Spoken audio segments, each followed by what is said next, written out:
This episode of the Busted Wide Open podcast is brought to you by Blueberry. Blueberry offers the best media hosting, accurate listening stats, and their all-new PowerPress Deluxe sites. A no-setup WordPress website for your podcast with all the necessary links to share your show with the world built right in. If you currently produce a podcast and are looking for a better host, or if you're looking to start a new one from scratch, head over to orbitaljigsaw.com/BWO and sign up for the best media hosting and a PowerPress Deluxe site to get your first month absolutely free. That's orbitaljigsaw.com/BWO, or just use the promo code BWO at checkout for your first month absolutely free. And now, enjoy the show. This is the Limitless Keith Lee, and I'm here to ask you to stop what you're doing, take just one moment, and bask in the glory of the Busted Wide Open podcast. Mwah.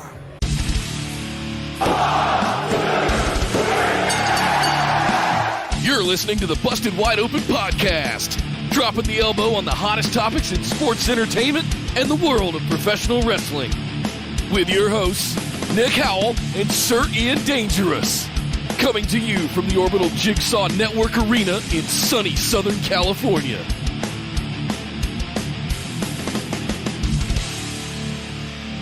Welcome back to the Busted Wide Open podcast. But if this is your first time joining the show, I'd like to welcome you to episode number 234. My name is Nick Howell. And without a good shave this morning because Cody Rhodes is hoarding all the razor blades, I am Sir Ian Dangerous, and welcome to the show. That's right, everybody. We got a big one today for you because we got to talk about AEW, which had a 2-hour Dynamite this week, as they always do. We also have NXT going home to Takeover In Your House. We got to give our picks for that pay-per-view, which is happening tomorrow. And we got to talk about Friday Night Smackdown, which is about a week and a half away from Backlash. So they are setting up some matches for that.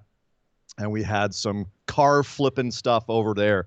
We got to talk about all of those things, Nick, but we can't jump right into it because, of course, we got to do our housekeeping. And I understand we have a special announcement today. Yes. So why don't you take it away and let everyone know what we've got? Well, guys, as always, I'll get the normal stuff out of the way first. BWOpodcast.com. Come over to Facebook. Join us in the group. Like our page. Follow us on Twitter and Instagram at BWO Podcast. Subscribe to us right here on YouTube. That big red button that you're watching right now underneath the screen, click it.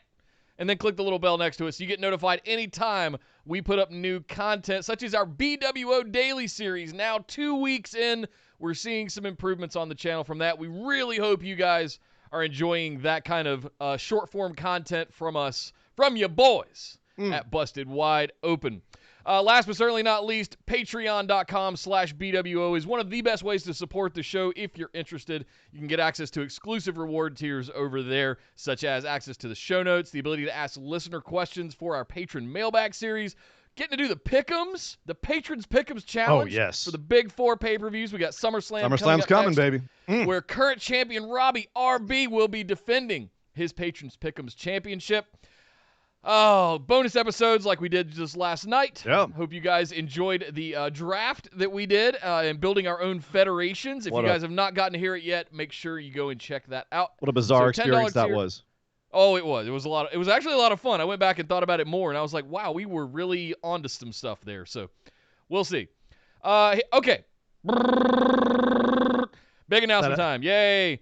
I have been cracking the whip at Sir Ian Dangerous for about 6 months now. Making him make all these new graphics, all these new designs, all these new things we've been wanting to come up with.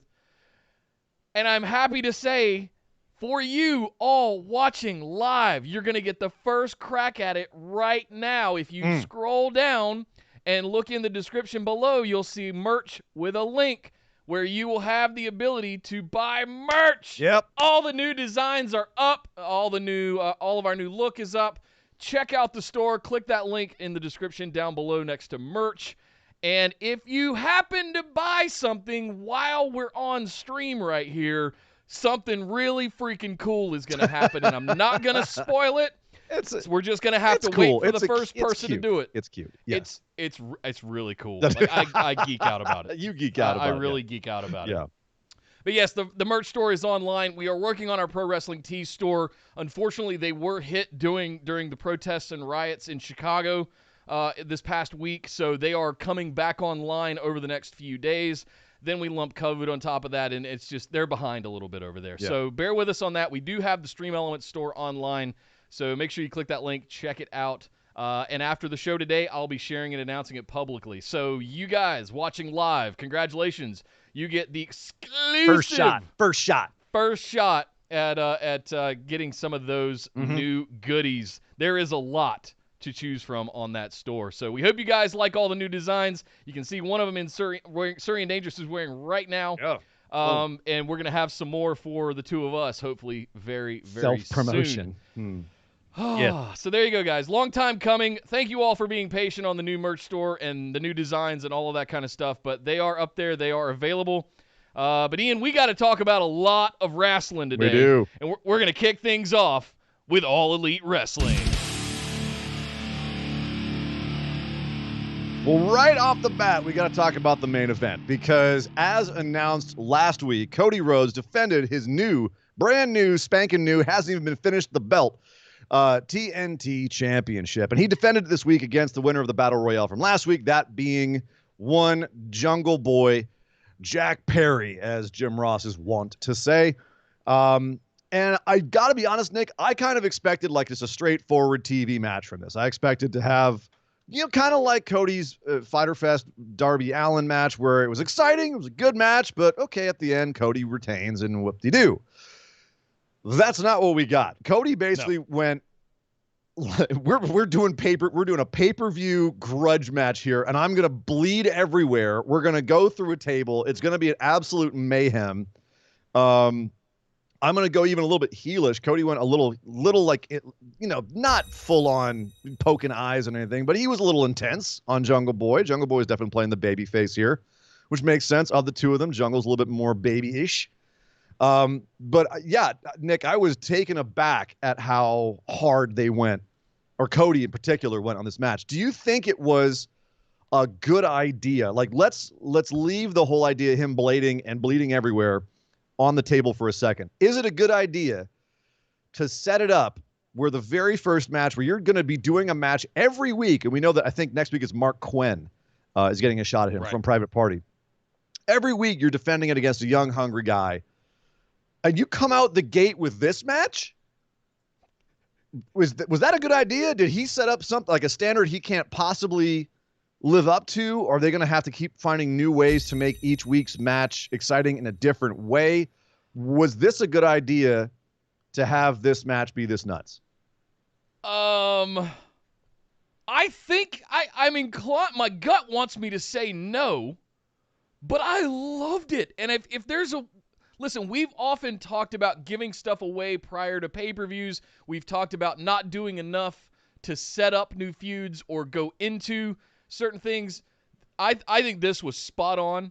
I think Cody has been openly vocal about his thoughts around Jungle Boy, and I think what he really wanted to do is give him a solid match. As we feel like we're sort of resetting things right now, post TNT Championship Tournament, post Double or Nothing, things feel like they're ramping back up again to whatever the next thing is, and we're sort of at the ground floor. We've got to ramp back up. If you wanted to take Jungle Boy and shoot him to the moon, this is the way to do it. So I am not mad at this. I'm not mad that we gave this away. I think it's only going to get more intense, but they've set the bar high for these open challenges. Did you think for the TNT Championship? Wait. Do you think Jungle Boy's in any different position than he was before this match? Because he looked good in the match, but he already kind of looked like in my opinion, he looked like what we expected. Yeah. He's a game young competitor who can't win the big match. Okay, he's still the game young competitor who can't win the big match. This didn't change his perception. The only person whose perception it changed was Cody. Like, this was just about Cody looking like he's willing to go, pardon the pun, all out for these title matches. And I don't know if you needed to go all this way this soon. The match was kind of overbooked, and I don't know if Cody needed to bleed for this. So, yeah, I don't know. It was a bit of a head. They're going to gig and blade. He's going to look like Abdullah the Butcher if he keeps doing this, man. Cody would have a match with a blow-up doll and somehow figure out how to bleed, how to get color. He's a Rhodes. Well, that's appropriate in that situation. Those blow-up dolls have, but where they get the two sides of the blow-up doll and they kind of like, where they melt them together. Like seam. There's a little seam. That seam is very sharp. It's really sharp. They give you a knife-edge chop. It's a knife-edge chop. You start bleeding. Like those blow-up dolls are no joke, man. Don't take them lightly. I gotta or the little girls. If you're like Kenny Omega, have a match with a little girl. They've got hangnails, man. Yeah. Come on. They'll stab you in the eye with those. It's no joke. I got to break in here on us because we made a big announcement at the top, and you guys are showing up. Abraham bought a BWO logo hoodie. Will James got a Put It In My Eye Holes Nick Howell t-shirt and an I Survived Nick booking t-shirt. And Line Drive got a Put It In My Eye Holes Sir Ian Dangerous shirt. Yes, sir. I hope you guys enjoy the drone delivering your order for you. That's a lot of fun. It tickles me. I spent a lot of time on that. I hope you guys are thoroughly enjoying the little alert there. So sorry. Back to the AEW. Yes. I'm very happy to see that all that is working. You've been waiting for that for months. I've been building and waiting for this for months. This is such a happy day for me that it's all working and going well. Whew. Okay. Where were we? Yes, he's a Rhodes. They're going to get color. It's next. No, I'm just saying it's not necessary. I didn't think it was necessary here. I also don't know if it was necessary to have a match between Hangman Page, Kenny Omega, and the Superbad Death Squad for Omega and Page's tag team championships. This, again, like we said last week, this came out of nowhere. Best Friends have been working for months to try to get their win-loss record to a point where they get to challenge for the tag team titles at a pay-per-view. And I know that it's been thrown out there, well, you get more money when you challenge at a pay-per-view. Okay, well, that needs to be really driven home when you're giving a random, recently put-together tag team in a title match on TV out of nowhere, and then you go and give them 20 minutes. It's like, wait, I'm sorry, what? How did these two guys get a title shot? Now, it's fine. The match was great. I honestly I like the dynamic of Kip Sabian and Jimmy Havoc as Superbad Death Squad. I think that it's a great place to land for both of them in the tag division, which right now is a little thin because of the quarantine and everything. And they work well together. The dynamic of like the squirrely high flyer and then kind of the lumbering, like just psychopath with all of the weapons and cheating and everything with Jimmy Havoc, like it really works well. And it made for a really good match. At no point did I think Superbad Death Squad was going to win this. They looked legitimate. And I think that going forward, they're a team to look out for. They'll put on good matches, but this was just kind of there. And it didn't make a lot of sense to me to have this be a title match right here, right now. Like, I almost feel like it should have been, a match for contention or something. Like if they win this, then they get to go face Best Friends. And maybe because of like some serious Jimmy Havoc shenaniganry, they get a win on this match. Or Penelope Ford for that matter. Or Penelope Ford, like just all of the shenanigans they pull. They win this match. Then, because you still got a bunch of weeks till Fyter Fest, which is a 2-week event now on Dynamite, the first week of July, you've got plenty of time to have Superbad Death Squad go and face the current number one contenders. They have to fight for the number one contendership over and over again. Have a feud go there. It gives you more TV. It seemed bizarre to have this be a throwaway title match. When they said it was a title match, I thought we were going to quickly jump the titles off of Page and Omega to get them onto this to end up having Best Friends versus Superbad Death Squad at Fyter Fest. Because that's the only thing that made sense. It's the only reason why you would do the title match now. The fact that they retained here was, I just went, what? Why? Wait, what? I couldn't find a question to add. Like, why do we even do this? So this is... Yeah, I don't know. I'm kind of in the same boat you are here. It doesn't make any sense. What was the point of this other than hearing JR get upset that Penelope Ford got removed from ringside? It was funny. that guy needs to... We got to make a shirt of JR, just like a goat in a hat. Yeah. And we can be like, no, it's because he's the goat. And it's really because he's a horny old goat. Yeah. So, yeah, that's the thing is, again, I liked this match. it was a great match. And I think that ultimately part of the reason was to kind of refresh us on Omega and Page. They're really good. They can beat guys. They're the champions. Like, okay, now we know. And maybe we can move into a feud between them and best friends and establish what that is over the next couple of weeks instead. Yeah. It still seemed fatuous, superfluous, unnecessary. But again, a good match, so I can't complain too much. Yeah. We also had a fun little match between Chris Jericho and Colt Cabana. Boom, boom. Colt Cabana. Which kind of came out of nowhere. It's funny. Every time I see someone face Jericho, I'm like, whoa, well, they're facing Jericho. It was just kind of a match. It was kind of there. Colt had he had a good game. Jericho ends up catching him coming off the turnbuckle with a Judas effect and 1, 2, 3. That's it. And then Jericho is free to cut another promo on Mike Tyson, saying he wants to knock his ass out. I want the baddest man on the planet. Send the baddest man on the planet out right now. Where are you, baddest man on the planet? And then, sure enough, some music hits, and out comes Orange Cassidy, who I guess is the baddest man on the planet. All right, fine. I laughed so hard. Send me Mike Tyson. Send me the baddest man on the... And out comes Orange Cassidy. Mm-hmm. I laughed my ass off at the sheer... Just awesome. It was just awesome. I loved this. And he comes out, takes Jericho's hands, which Jericho allowed him to do, tucks them into his belt, as if to give the Orange Cassidy hands, and then does it himself. Jake Hager, I almost said Jack Swagger. Jake Hager sneaks in and comes after him, ducks out of the way. Jericho goes after him, ducks out of the way, and he's saved by the best friends who are just so happen to be standing at ringside behind the barricade, pull him off and save him. Why am I all of a sudden into Jericho versus Orange Cassidy? Why am I excited about this? That sounds fantastic, and I think I can't explain it, but I'm over the moon about it. Here's the problem, though, is that one thing that a lot of people had as a criticism of the Jericho Tyson segment last week is that they said it felt like a joke, and people who are tuning in who expected something sports centric and serious were like, "This is a goof." Yeah, having Orange Cassidy be the feud that gets Jericho to Mike Tyson, because they're not going to bring out Tyson every week. We're going to have to get Jericho to Fyter Fest where he's allegedly going to face Tyson. We got to get him there another way, and you're going to put him with one of your number one comedy characters. That's not going to dissuade people from thinking this is a joke. No, is what I'm saying. Like, great, Jericho versus Orange Cassidy is going to be entertaining as hell. Is that the best way to get to Tyson? I don't know. So, I liked it, but, on the Colt Cabana front of things, he went to the back and was like, man, I keep getting so close and can't quite make it. When, of course, Brody Lee comes up to him and says, it's okay, buddy. We all learn from our losses. Everyone loses. Subtly saying, even me. But here, have a water bottle. Come join the Dark Order. Think about it. And Cabana takes a sip of the water bottle and goes, I don't know. I don't think I want any of that. But does he? Was there something in the water, Nick? What do you think about, was this another swerve? Or do you think that at some point Dark Order's got to get someone like a Colt Cabana to come to their side?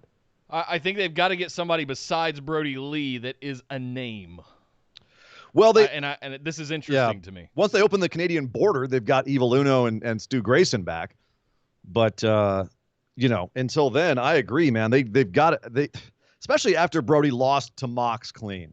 You gotta put some shine on the Dark Order. You gotta do something. They have been they've been stop-start since the whole thing began. They come out, they look like they're terrifying at Double or Nothing, and then then they're just goons for a while. And then at the end of the year, they take out everybody, and then that gets reset. And Brody Lee comes in, looks like they're going to be world enders, and then he loses to Moxley. And it's just, stop-start. They're a big deal or they're not. Make up your damn mind. They got to do something with them. Yep. And maybe having them corrupt someone who's pure and innocent, like Colt Cabana, would be a good start to that. Yep. So, someone who is not pure and innocent is Brian Cage. We were fools last week, Nick, and forgot this segment till the very end of the show. But last week, Cage came out, killed a man, and Jon Moxley was on commentary and was kind of like snickering about them in the ring, calling him out. Well, this week, Taz and Cage came out. Cage killed Shawn Dean, just murdered the guy. Lot more suplexes this week, and every time he did a suplex, Taz would laugh, which is great. I think that's an awesome idea. Like, put more suplexes in Cage's arsenal. to show that connection with Taz. Good stuff. But at the end of it, Taz comes out, takes off his sunglasses, which as a man who has sunglasses as a gimmick, I can tell you that's a real thing. It's when a guy takes off his sunglasses. Yeah. Looks right in the camera, and it's you and like the guy from CSI Miami. Sorry, go ahead. I'm just David. People that get the joke get it. David Caruso. Caruso, yeah. Oh, okay, yeah. So it's I just remember from NYPD Blue, so it took me a while to figure out who the hell you were talking about because I'm old as dirt. But so Taz looks right into the camera and is just like, "Hey, Jon Moxley, we did not appreciate you snickering at us last week. You think you can't take us seriously? We're gonna kill you." And Moxley comes out and essentially, gets right up in their faces and says, "Hey, why don't you take me seriously? I'm Jon goddamn Moxley, and I can take you seriously or not seriously if I want to." Gets all up in their faces and then leaves. Here is the problem. Moxley coming out and saying, "You're someone with a different breed of shark. Don't waste my time with intimidation tactics." To them, in the ring, and Cage is going to stand there staring at him, but then Moxley just kind of like, mic drops on him and walks away. Jump him! Yeah. Jump him! It made Cage look like a goof. Well, I guess you can talk shit to me and you can walk away. Yep. What? Jump him! Jump this man! He got into your ring and said, "I don't give a crap about you. I don't care who you are. Yeah, you're a good specimen, but you know what? I'm Jon goddamn Moxley." Jump his ass. They had Brody Lee and the Minions do it a few weeks ago. Maybe that's why they didn't do it. They didn't want to repeat, but right now it feels like Jon Moxley isn't taking Cage seriously, and I'm starting to agree with him. And the problem is that shouldn't be how it is. Jon Moxley should be on some level taking Cage seriously, or if he's not, Cage needs to make him take him seriously, or else this is going to be a dud of a match. Because if Moxley is sitting there going, "You're not a big deal," what's one of the classic things they teach you about building for a wrestling storyline is the heel has to be enough of an intimidating factor to the face that we're worried for the face. Yeah. If not, then there's no reason for the face to overcome them. If the face, it's just another. If we didn't believe Jungle Boy could beat Cody, why is he in the match? Why would we care about the match? If we didn't believe that Kip Sabian and Jimmy Havoc could beat Kenny Omega and Hangman Page, why would we care about the match? We have to believe that he can beat him. We have to believe that in some level, Cage is capable of beating Jon Moxley. And if it's a scene like this where Moxley comes out and goes, "Yeah, I mean, I guess you're a specimen, but I'm Jon Moxley." Okay, then why should we care about this match? Yeah. If you're not concerned about it, then why should we be? If you're not gonna attack him, I'm wondering how heely they want to make Cage. I'm wondering if they're still trying to figure out that he is a monster heel, but with some integrity and honor. But you know what I mean. You know what I'm going with that. Like that's. But you can make him just like any other heel, like the Brody Lee and the Minions jumped him and attacked him and overwhelmed him, but he still kind of rose up and said all you had to do was ask. Whereas to juxtapose that with Cage, now you've got someone that's like, "I'm a big bad man, and maybe I've got honor." Maybe it's a Cage thing where he didn't know how to sell the whole thing because he was just kind of standing there awkwardly. Maybe if he'd kind of laughed and brushed off, like, "Okay, Mox, you idiot, you have no idea what's coming your way." You know what I mean? Or if like he'd had Taz hold him back or something. Maybe it's on Cage for not selling anything. Do you know what I mean? Or if they had backed out of the ring as, something like Taz had coached him to kind of like Lance Archer. This is not the time. This is not the time, man. We only do this for money.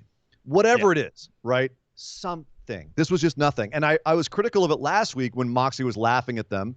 And I liked the fact that Taz called him out on it. "Oh, you were snickering at us." Because I was like, well, that Jon Moxley isn't taking it seriously. Why should we? So it's Taz coming out and being like, "You're not taking it seriously. We'll make you take us seriously." And then they double down on it. And Moxley gets in and doesn't take them seriously to their face. And they don't do anything about it. And we have a few weeks left till Fyter Fest. Okay. So this could build. The story could be Moxley's not taking them seriously at first. And at some point they get to him and they piss him off. Oh, I think they'll get to him before Fighter today. They'll get 3 weeks. But this was a step in the wrong direction. This was a misstep here, is what I'm saying. I agree. Yeah. I agree. Speaking of which, we also had a little backstage interview. They found Darby Allin pouting backstage, as he seems to be wont to do. And they said, hey, any thoughts on Cage, who, took you out of the ladder match for that title shot at the pay-per-view? And Darby just kind of, life is a joke, but I'll get the last laugh on Brian Cage. Whatever that means. So I don't know if the best case scenario here, Nick, and tell me if I'm on the right page here. To me, the best case scenario with those setups is Taz and Brian Cage know they have Moxley's number and they're letting him be overconfident. And then Cage is going to start ripping him apart, but Darby will cost Cage the match. That's the best case scenario here, where it shows that Moxley got overconfident and cocky, but the only reason he lives is because of Darby Allin. That I wouldn't be mad with if they're going to set it up this way. I don't know if it's smart enough for that. I feel like they're trying to do character development on Darby a little bit. I'm getting Joker vibes. I'm getting Batman villain kind of vibe off of Darby Allin right now, and I don't know which one, but there's some kind of "you'll never get me, copper," just some kind of thing like that's coming out of Darby Allin that I'm seeing. I don't know where it's gonna go. We had Darby getting set up with Taz, and then Cage shows up and he's with Taz. Yeah, there's obviously a story there. Here's the thing. There is. When you're saying I don't know if it's smart enough for that. Well, don't be jaded by years and years of WWE creative. Fair. They have shown before they have taken some long game looks at story in AEW. It's totally possible that they can pull off a 2-month story with Darby and Cage. Totally possible. Yep. Don't know if they will. Maybe they've got something else in mind. They definitely swerved me before with some of their story turns, and I've liked it. That being said, right now, I think that how they're presenting Cage is a bit of a mistake in terms of how Moxley is, Moxley not taking him seriously. I think is a mistake, unless that is part of the story, unless him not taking them seriously is part of the story. In which case, I'll eat my words. Yeah. But Nyla Rose and Big Swole had a match. First time we've seen Big Swole in a ring in I think 3 months or so. And she's obviously been training. I know that Dustin and a couple other guys have been working with the ladies, both backstage and at Monster Factory to try to get, try to shine them up a little bit. Swole, Nick, one of my criticisms the last time she had a match was that her strikes looked like she was swinging pillows. Okay. Like it was just like, she wasn't in there trying to actually hit the other person or hurt the other person. She was in there kind of showing off, and it definitely felt like play fighting. It didn't look like that in this match. She heard you. Someone did, or someone there thought that was that was the case as well, and also worked on that directly, because this match, everything she did had a purpose. She didn't just go out there and start showboating for no reason. There was a logic to the progression of moves. There was only one thing I caught where I felt like it was a bit of a rookie mistake, and that was at the end. Nyla gave her not a leg breaker, but she went for she slammed her knee on the canvas, and Swole just no-sold it, where she could have sold the leg, and the ending would have made more sense. But overall, a massive improvement from Big Swole in ring. And Nyla looked great here as well. I feel like kind of Nyla was the base for a lot of this and really did her part well. This was a really actually eye-opening match, Nick. Sleeper match of the show, in totally. my opinion. Totally. I didn't see this coming from Swole, and I couldn't be more excited and happy about it. We were saying they need more pieces in the women's division, and the fact that she was able to pull off this match made me go, nice, another good piece. We've liked Big Swole, but she definitely had some rough edges, and this was the best showing I've seen from her, frankly. And after that, here's the thing. She's always been good outside the ring. Character presentation, attitude, all the rest has been off the charts. It was just in the ring. So she does a good match, and then she gets out, and Britt Baker, who's there on the side of the ring in a gigantic chariot-like thing with her wheelchair inside of it, like It's like a tractor, like a mobile tractor. And She's lashed down to the back of a golf cart, like in the bed of one of those golf course landscaping carts. Yes. Back it up, Rebel! And she almost runs over the guardrail. She's just tied down and just in the back of it. I'm dying laughing during this whole thing. And Britt Baker also had like a video package too of her rehabbing and like just like doing like horrible workout stuff where she's trying to do like the ropes and they're barely moving, and she tries to do a curl and they give her a weight that's too big. She throws it at them. They give her a smaller weight. The best was her rolling her wheelchair, trailing a barbell. Right, a tiny little 5-pound barbell. Right, and barely moving it. Like a sled. She was barely on the show, and she was one of the best parts of the show. But so she almost runs over Big Swole with her wheelchair tractor contraption, and Swole just starts jawing at her to the point, and grabs a chair to the point where Baker has to like retreat in her, almost runs into something else. Back it up, Reba! Back it up! I died. But Swole looked great here. She looked like she just had a tough loss to Nyla Rose. And was fired up, like just had great attitude all around, like just this whole segment. Britt Baker, Nyla Rose, Big Swole, good all around. Very good all around. Very hopeful. Women's division is looking hot. It's looking better. It's on the right track for far sure. and away from where we were 4 to 6 months ago. So it's a whole different division. Oh God! Now we got to get to something. Back it up, Reba needs to be a shirt. Back it up, Reba needs to be a shirt. Back it up, Rebel. Oh my God. Now we're going to get to a part of the show where we've got to discuss something else, and this may be controversial. FTR. Okay. Formerly The Revival. FTR stands for formerly The Revival. Huh, it does that too. We're interviewed by Tony Schiavone in what looked like the lobby of some Jaguars. Maybe it was actually the stadium. But it was the damn lobby. Front offices of the stadium, yeah. Yeah. They're out there, all black denim and black shirts, and basically talk about why they came to AEW. And the assumption was because of the Young Bucks. And they're like, oh, no, we don't give a crap about them. We're here to just be the best tag team on the planet. Interesting. We're like, yeah, maybe we'll face the Bucks at some point, but y'all think it's a dream match. We're like, whatever. Interesting. So, Nick, I've got to ask you, I want to hear your opinion here first because I've definitely got my opinion and we'll save it. What did you think about this segment and how it made them look? How this is first impression. Maybe first impression of them talking. Obviously, they jumped in the ring last week, got in the Bucks' faces, but they ended up beating up Butcher and Blade, who interrupted the segment at the end, and they have a match for next week now. But what did you think of the first look at FTR? My first look was them racing up in a muscle truck and coming in and attacking Butcher and Blade after pretending they were going to attack the Young Bucks. This is not what I anticipated nor expected nor frankly wanted out of the Revival. I don't even know what to call them right now. We'll just call them FTR. FTR. Well, that's what they're called. Yeah. This is not what I wanted to see out of my beloved Revival, FTR. I wanted to see them continue to give me no flips, just fists kind of attitude, just in a different venue. Now, I don't mind doing these kinds of backstage interviews, but not yet. I need to see you work. I want to see you come out and whip some ass. And we got to see a little bit of that last week in their debut with Butcher and Blade.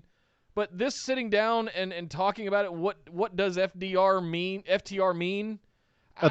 At the end, he's like, I thought it meant F the Revival, and like they bleep out the F-bomb and the Revival, and they're like, ha ha ha ha, no.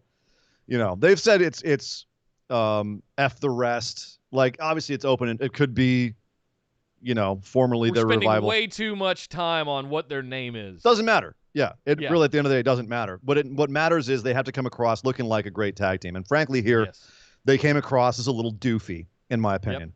Yep. They didn't give the impression of being a great tag team. They didn't honestly they didn't have a whole lot of charisma. No, they didn't make. We know they have that. Oh yeah. Oh no, they have great charisma and they're fantastic workers. That's I think why I was disappointed in this is I know that they're better than this. I know they're better than this. This was disappointing because this did not live up to their reputation and what we know they can do. Yeah. And for those who haven't seen them in maybe like NXT or don't, only know them as like the goofball Uzi Hot revival, are looking at them and going, why should I care? That's not good. That's not good. Well, midway through the interview, Butcher and Blade in their all-white new outfits, which I'm still confused about, come racing down the stairs to get theirs back after being blindsided last week by FTR, only to be split up by a bunch of people that manifested out of nowhere and just came running in from the side. Were they all just hanging out off to the side when Tony was interviewing FTR? They were running around the building the entire time, right, looking for them, and thought to look in the lobby at the perfect moment. So Butcher and Blade, first opponents for FTR. Is what it looks like they're setting up. Is that's not what I would have done if I had a hot tag team like the Revival joining my company. And I'm curious here. I wanted to give these guys a hot start. They came out of the gun just hot, racing up in a muscle truck, black leather outfits. Looked like they were going to be dick heels in black denim. Whatever. Yeah. Little dick heel and black denim. And then it's just kind of like, I don't know. It feels like a bit of a wet fart at this point. Yep. And I'm waiting for them to wipe. Yep. So, yeah, I'm glad we're on the same page. I was feeling bad because I'm like, did that suck or was it just me? It was a whole lot of It was a whole, and that's the thing. It didn't suck. It was just a whole lot of meh. And it's a team that shouldn't be meh. No. Like, you guys have no reason to be meh. Dude, and I'm pissed. I'm so mad. I listened to their stuff on the Cornette show, and it was so much of confirming everything that we had feared for all of that time was going on with them. Like, well, it couldn't be that bad. It couldn't actually be what we think. No, it really was. It was worse. It was worse. It was worse. The Raw 25 debacle where they buried them. They got buried by DX, which was, man, you and I on that show, we were pissed about that. We're like, what the actual F are you doing? What are you doing? Apparently, they came backstage after getting buried by the dude they thought they could trust, Triple H. All of them, everyone from DX goes by them, doesn't shake their hand except for X-Pac, which props to him for that.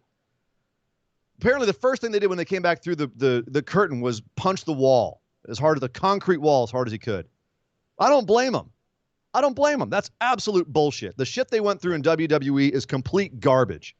Garbage. Listen to them talk on Cornette. I got so damn hot. I was so like, you've got to be kidding me that this is how your company works. And I know we've heard all kinds of horror stories about WWE, and we always try to assume the best.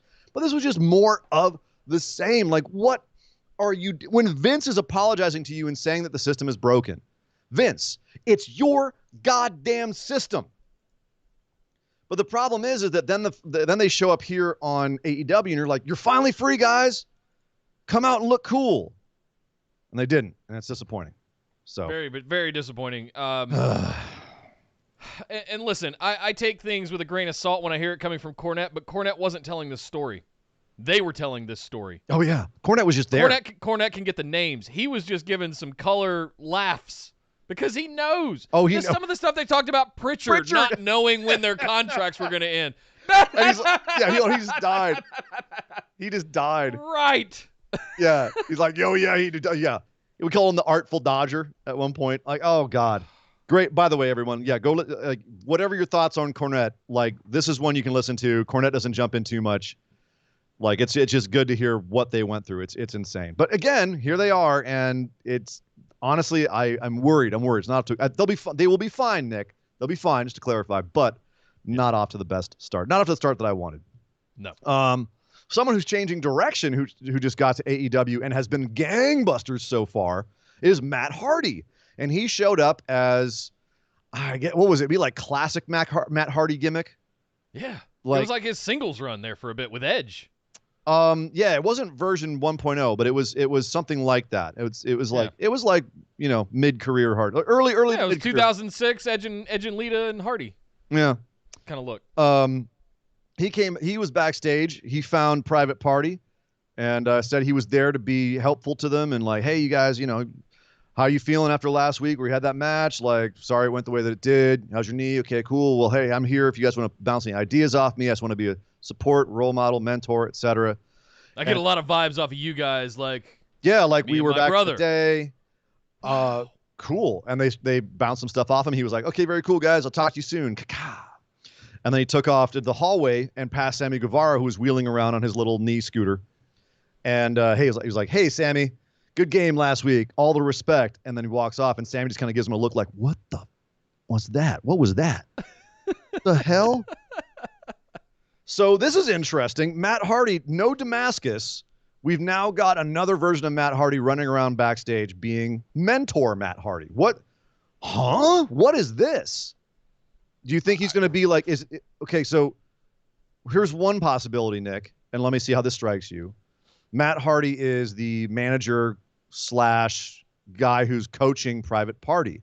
Is that a good call, or do we have too much of that old guy, young guy or guys dynamic going on in AEW right now? Oh, I want to see a full-on, like, James McAvoy and Split. I want to see, like, multiple personalities. I want to, and like, fully doing different things and being a part of different programs as different characters, because I trust that Matt Hardy can pull it off. I like that if he's the manager of Private Party and then next week he comes out in his red gown as Damascus. Yeah, I want to see full-on split personalities, different performance. Like, take this to 11. He's one of the hottest things you've got right now. Mm-hmm. We've all been waiting to see for almost a decade. We've been waiting to see this broken gimmick be given justice and brought back. Now we've got it. Turn it up. Well, I feel like don't pull back. Well, I don't think they're pulling back. I think they're exploring all the angles of it. He's now basically saying, well, not only am I just broken Matt Hardy, I'm the Matt Hardy of 1,000 gimmicks. Like, sure. he's one-upping Mick Foley here. He's like, oh, yeah, you had the 3 faces of Foley? I've got like the 18 faces of Matt Hardy, and I can be them whenever I want. So maybe you're right. Maybe that he will be like the mentor at one moment and then like Damascus at another moment and doing other shit. Like, who knows? Who knows? I'm eating it up. I love it. The promotion is his oyster. I just don't know if we need another one. Like, they've already been accused of doing it too much, having the old wrestler representing the young wrestlers. You know what I mean? For example, let's talk about the next one. Tully Blanchard ripped Sean Spears a new asshole this week. And it was amazing. Dude, Tully dropping the mic on the promos, man. Dropping the mic on him. Just ripped Sean Spears a new butt. And then he gets into the limo on this show and is like, all right, I've got it figured out, Sean. I know what we're going to do. Got a nice little box here, and then gives it to Sean. Sean opens it, and inside is a single black glove. Fingerless black glove, and Sean Spears puts it on and kind of like smiles for a second and then looks really pensive. And I couldn't tell if the pensive look was, what the hell am I doing? Or I'm nervous about what comes next now that this glove is on my hand. Now he's Michael Jackson, or no, he's not Michael Jackson. Like, this is like Blackjack Mulligan stuff. I mean, right. I don't know if they can do that when, Blackjack Mulligan's actual grandson is in WWE wearing a black glove, and Seth Rollins is also doing the one black glove gimmick, but okay. Here we are. There was something I found online that I wanted to quote, and I'll throw this at you. Unnamed source. The black glove that has been part of wrestling history for decades. Ted DiBiase, Blackjack Mulligan, Barry Windham have all worn this glove. Yeah. It's time for the Perfect 10 to show how heartless he really is. That was the impression I got, was you have to be heartless, you have to be mean, like you've got to be more of an asshole. You were already there when you hit Cody in the head. And yeah, maybe you lost your way, and this is their way of kind of restarting that, but I don't know. You're going to have to convince me. Yeah. You're going to have to convince me. The other thing that skeptically optimistic. Skeptically optimistic. You know what, Nick? Yes. Good point. As we say on this show all the time, hashtag skeptically optimistic. Hope they can pull this off. Sean has needed to have that edge for a while. Yep. Again, it's just, you've already got 2 people with black gloves out there in the wrestling world right now. And one of them is, I think, already doing a great job with that, and that's Seth Rollins. So how are they going to differentiate? Now, obviously, Seth has the full glove. This is the fingerless glove. So, but I don't know. Convince me. Yeah. And there's one other thing, and that is that we're going to find out this Tuesday what the status of Tessa Blanchard is over in Impact. Is she still the champ, or is she gone? Her contract's up soon. They haven't talked about her being the champ for a while. She doesn't have it listed on her social media. What's going on there? Could she be AEW bound? Lord knows their division could use someone like Tessa Blanchard. Tully's her dad. Is if the association between Sean and Tully comes to an end, just throwing that out there. And then finally, Lance Archer. How could Impact not back up the Scrooge McDuck vault to Tessa Blanchard at this point? I don't know. Tessa has made enemies everywhere she's gone. That's a good point. So that's a good point. Yeah, it's quite possible her attitude got the best of her again over there. So.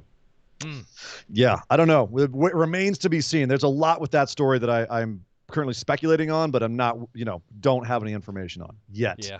We do have the information that Lance Archer is pissed off because he was in like a construction yard or something. There was some poor luchador he was just tossing against walls and murdering. And why was Alex Marvez like leaning down like this, like just like looking up? Because Lance was trying to kill Alex Marvez. He's like, I'm so mad. Doesn't matter if I lose once. I'm going to come back and kill everybody. Bam!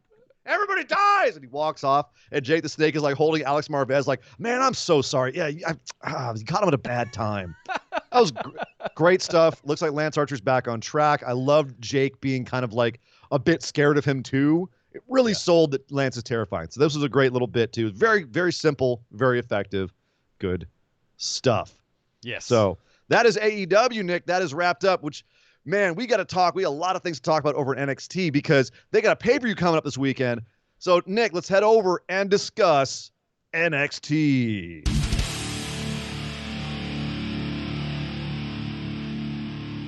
Well, before we get started with NXT, Esme has arrived in the chat and has found a link to the merch and bought a Put It In My Eye Holes Sir Ian Dangerous t-shirt. Yeah. Thank you very much, Esme. Appreciate it. I hope you guys are enjoying that, my drone. Nick's Enjoy drone. Your He's been talking about this thing with me for months. Like, I've got a drone. When they buy things, they'll be a drone. All right. It's Vanguard 1! I've brought him back. Nick Guard 1. Yes. Oh my goodness. Nick Guard 1. Nick Guard 1. Okay. That might be a thing. Over in NXT, we've got to talk about the interim Cruiserweight Championship tournament, which wrapped up on this show. I was wondering why they did it on this show, Nick, and now we kind of know because their card for Takeover In Your House is packed. There's no room. And I thought this needed its own main event, which it got on this show. El Hijo de Fantasma versus Drake Maverick. If Drake loses, he's out of the company. If he wins, they're forced to keep him around because he's the champion. At least that's the story. And we had a competitive, I wouldn't even say competitive. Drake's always going to be the underdog. He stayed alive against Hijo de Fantasma. It was a lot of him just trying to stay in it. A lot of heart, a lot of guts. But at the end, Phantasma goes to the outside, and the Lucha Ninjas show up, and it looks like they're about to attack Hijo de Fantasma. And Drake Maverick, being the honorable guy that he is, tope suicida through the ropes onto the Lucha Ninjas. They go sprawling. He beats them up, chases them off, gets back into the ring, eats a super kick, and a powerbomb. 1, 2, 3. He's out. It was a powerbomb or Falcon Arrow. Anyway, he's out. He's done. He's toast. Hijo de Fantasma is your interim Cruiserweight champion, and Drake Maverick is done. Before we say anything else, yes, I want to call out, I want to make a point that Will James just brought up. $10 super chat. Thank you very much, Will. Really appreciate it. He says, Dear Morrow and Beth, it's pronounced Iho, not Eo or Hio. Iho. It is, and you don't have to say the L in front of it. Hijo de Fantasma. It's de, not del. Yeah. Why are they doing del? Del, I can understand why. I've mixed that up sometimes too, of the Fantasma, but it's of. Yeah. Yeah. So I that one I understand that, but yeah, Hijo. Del is a pluralized version. You don't speak Spanish that much. You see Hijo. We're lucky they don't go Hijo. Hijo de Phantasma. Like, we're lucky that we don't get that. Hijo de Phantasm. I've seen it both ways, to be honest with you. I've seen it Del Phantasm. And actually, it kind of works. It's just a matter of it's of or of the. Yeah. So it works. And it's neither here nor there, damn it. The point is that he's your new Cruiserweight champion, which, hey, King Cuerno. Yeah, buddy. Way to go, dude. About time. Yeah. About time. And Drake Maverick's out. Only as he is tearfully leaving, looks heartbroken, walking up the ramp. All of the poor paid audience or barely paid audience. I guess they were paid in pizza, I think. I know Nikki Cross bought everyone pizza. Maybe that was after SmackDown. Anyway, as he's leaving tearfully, out comes Papa Triple H with a little envelope. What is it? A little folder, a little binder. Reaches around and opens it up, and it's an NXT contract. And Drake looks at him like, "Is this what I think it is?" And Triple H says, "Yes, it is." And he's like, "You're one of us." And Drake signs it, grabs it, and we go to. No, he said, "You've earned this. You've earned this." He also said, "You're one of us." Anyway, you've earned this. You're one of us. Okay. Drake Maverick is re-signed by NXT despite losing the tournament, showing his heart and his guts, showing that he is really NXT. Okay. There's a lot to take out of this, Nick. And we got a long way to go. I don't want to spend. I could talk for an hour about this. We could if really you listen back to the last 6 weeks of episodes, you guys have been here along the way and know how I feel about this. So I'm not going to regurgitate it all right here. Well, give us the Reader's Digest. Give us like a 2-sentence how you felt when you saw this go down. It validated my fears of the last ever since they did the massive layoffs of 20+ superstars and who knows how many actual staff and furloughs and all of that kind of stuff, which, to be fair, we did hear that they're bringing some of the furloughs back this week. We did hear that. But it validated my fears in that what is unknown is whether or not it was a work or whether they took something that Drake did organically and turned it into something else. We will never know unless he goes on Cornette's podcast and tells the story one day. We will never know. But to use this to overshadow all of the other layoffs and furloughs by leveraging it into a storyline and then having him overcome all odds along the way against some of the best wrestlers in the world, overcoming these guys to get to the final only to be awarded a contract at the end. And regardless. On paper, on the surface, this should be the most heartwarming story we've ever seen in wrestling. Yeah. But it is tainted with that release, that massive releases, and it's tainted with WWE's efforts of overshadowing the bad action. Like, look, we're and good I'm sorry, guys. I can't be happy. I'm happy for Spud. I'm happy so for Drake. happy for him, but at the same time, it warms my cockles and my subcockles just to no end. That Drake Maverick is staying in WWE. Right. That might be the best match he's ever had in his career. I loved it. It was fantastic. Oh, well, his whole run in the tournament. His whole run in the tournament's been superlative. But I've got, and you know what? I'm kind of coming around on Leo Rush a little bit because I've seen some stuff he's been posting online, including the letter he wrote to management about, him being asked to carry other people's bags and get them beers and stuff. And that was a professional ass letter. Like he was like, "Hey, I've got some complaints. Let me come to you professionally and discuss them with you." And they never got back to him. So like, I'm starting to come around on his side of the story a bit. Definitely I could see how he would still have an attitude problem. I mean, tough to deal with, but at the same time, like, I feel like he's got a little bit more legitimacy here. And he was one on Twitter saying, this is kind of a spitting in the face of everyone else who was let go and didn't have an opportunity for WWE to have a storyline where it's like, see, if you just have enough heart and guts and reach for that brass ring, you too could have kept your job. And that's kind of like, man, screw you.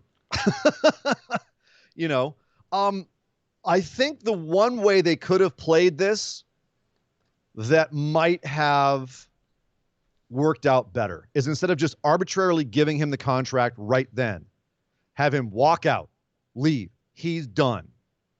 Right? And I think everyone's suspicion is that the Lucha Ninjas are working for Hijo de Fantasma. Right? If that turns out to be true, and those Lucha Ninjas cost Spud the match, Wouldn't that be a better story to then have him come and then go to him and apologize? Yo, we let you go because these guys screwed you over.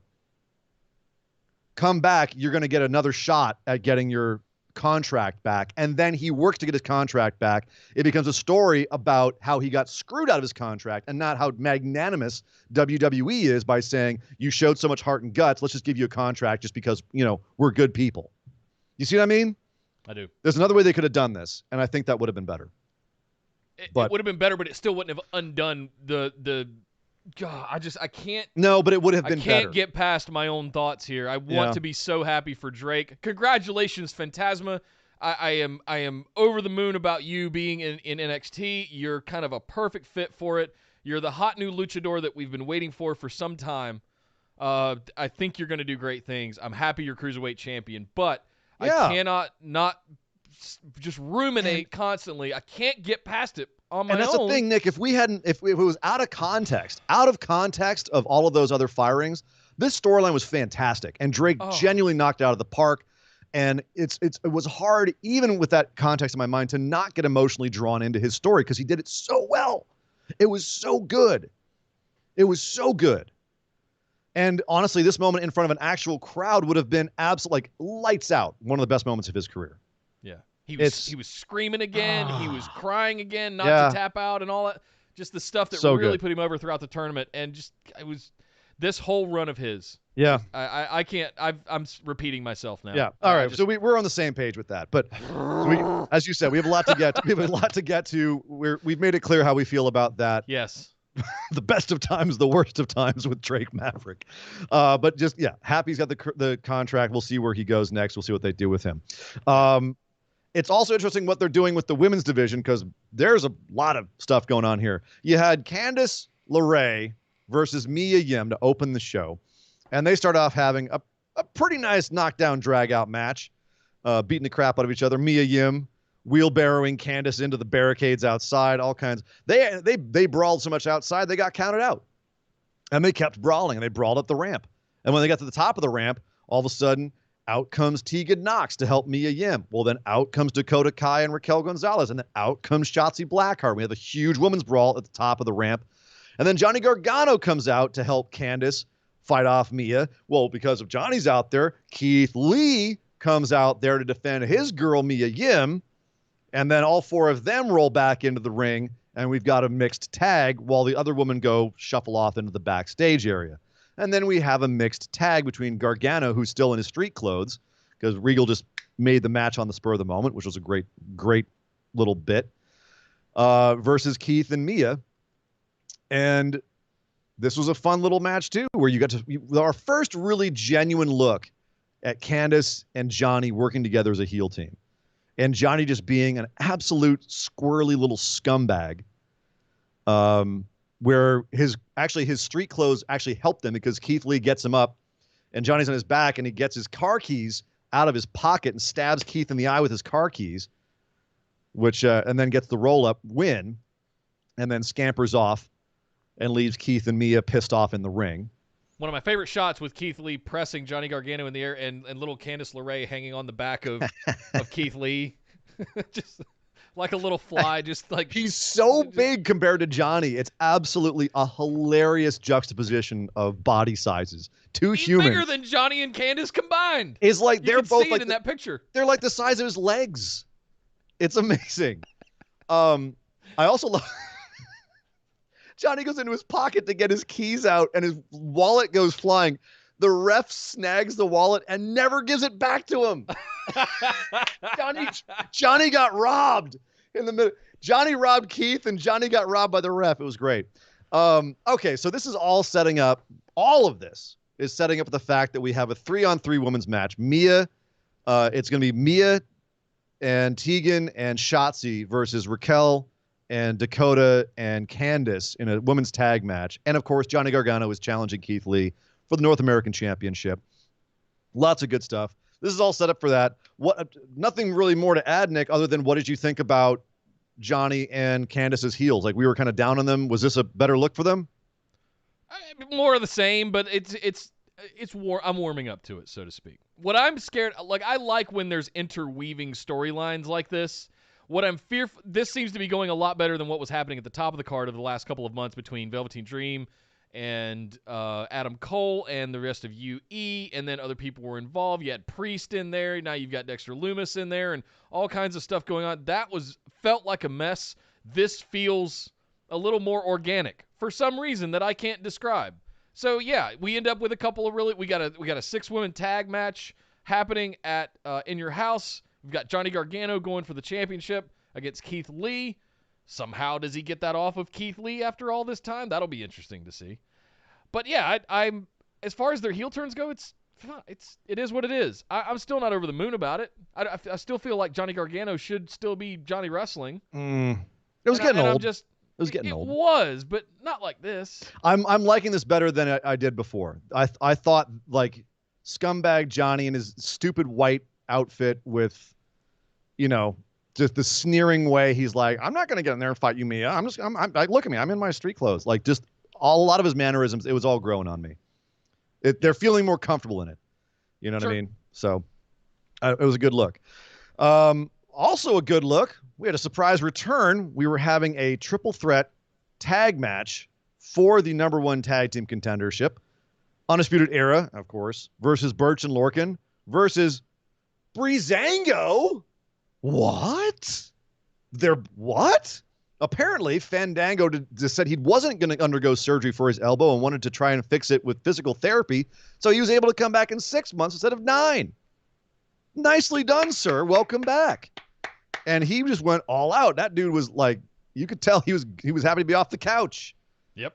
And I'll be damned, but of all teams, Breezango, they pinned Bobby Fish. And they're going on to be the #1 contenders for the titles currently held by Imperium, who are the new champs. Right. And an extra little spanner was thrown into this at the end because out came Imperium to stare down Breezango. But then behind them, into Cher, the two big Indian guys with Malcolm Bivens came out to stare down everybody. So, interesting. I still haven't locked in what their names are yet. I hear them say it, but I can't absorb it and repeat it. It was kind of like I don't want to butcher it. The first few times I heard a common Razor, I was the same way. So yeah, then they're Indian AOP. So I'm. Is that what we're gonna call them? Indian AOP. So far is what they are to me. I hope that's not two big dudes who come out and huff and puff and beat people up. Yeah. All they're missing is the Teenage Mutant Swap out Paul Ellering for Michael Bivens. Right. The TMNT mask is all they're missing. Right. So, okay, Nick, maybe we spoke too soon about the tag division. That's 5 good tag teams right there. Yeah, this manifested almost out of nowhere. And that's not even including, well, I mean, obviously we don't have any of the Brit tag teams right now, but that's a few good tag teams. All right. Yeah. All right. Yeah. What do you think about Breezango being the challenger for the tag titles? Like, is that appropriate or is that kind of underwhelming? I don't want to be mean. Filler? Yeah, time passer, right? I guess that's the what my gut feeling, Mm-hmm. and I hope that's not taken the wrong way or out of context. But it's just they're good hands. They're good. Yeah, they hit the Fandango. throttle. I was a huge Fandango mark back in the day. Oh, dude, they're entertaining as hell.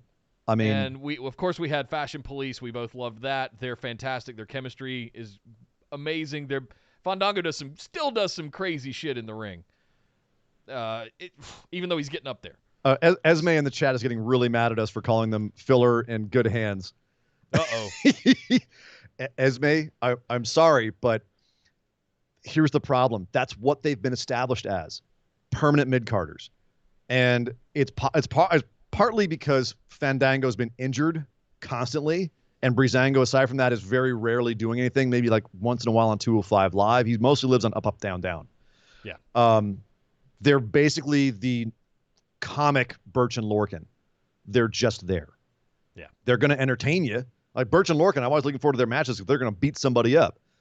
They're not going to be tag champs. Not anytime soon. No. They got to be made to be way more legitimate.